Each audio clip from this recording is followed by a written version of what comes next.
Bumisita kaninang umaga sa Baguio City si UN Special Rapporteur on the Promotion and Protection of the Right to Freedom of Opinion and Expression na si Irene Can. Pakay niya, siyasatin ang lagay ng freedom of opinion and expression ng bansa.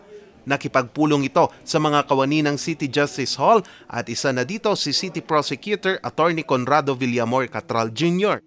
Sabi nga, if the prosecutors are saying that there's no such cause for alarm or concern anyway, yun ang naging reaction niya. And then, which is the same thing when we went to confer and talk with the judges, they also confirmed relatively that we are a relatively peaceful place. Anya, kumpiyansa siyang walang problema sa freedom of speech sa lungsod at wala raw silang itinatago. Kung meron man, 1-2 incidents lang. Kung may incident man involving journalists, sabi ko, it's more of a violation of the cybercrime law.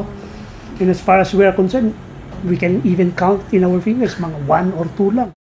Nakipagpulong din si Can sa mga councilors ng lungsod sa isang closed-door meeting. During the previous administration, there were red tagging in relation to the councilors, mayors, vice mayors. And in fact, it was very engaging nung sinabi po nila na they're much more comfortable in this administration knowing that the focus of this administration is very open and very transparent.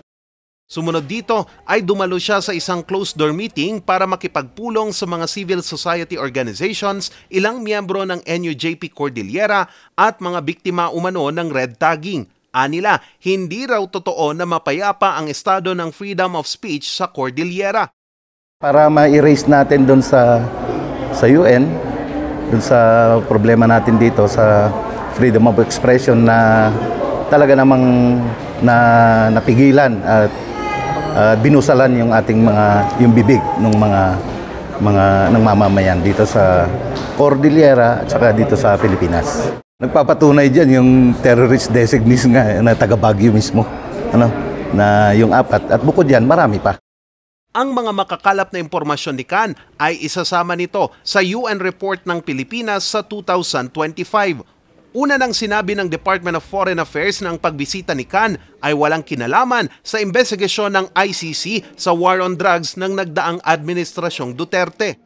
These types of engagements with the civil societies would ensure that she gets different types of information. Because ito naman po yung hinahabol natin sa Pilipinas, to have a free flow of information without any prior restraint.